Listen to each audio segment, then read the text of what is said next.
अगं आई, किती त्रास करून घेशील ग? जरा शांत हो.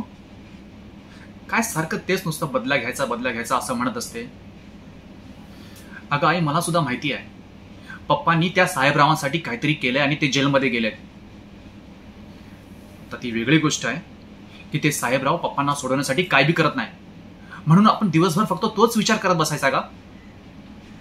आई, माणसाने कसं शांत राहायचं आणि योग्य वेळेची वाट पाहावी आणि सगळी सूत्र काय आपल्या हाती लागली की करेक्ट टायमाला कार्यक्रम वाजवायचा.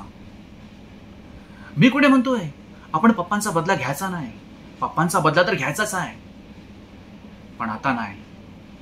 त्यासाठी आपल्याला साहेबरावांचं आधी मन जिंकावं लागेल. त्याच्या काळजामध्ये ना आपली जागा बनवावी लागेल आणि एकदा का सगळी सूत्र आपल्या हाती लागली की त्यानंतर त्याचं काळीज असं फाडायचं की ते त्याला आयुष्यभर लक्षात राहिलं पाहिजे.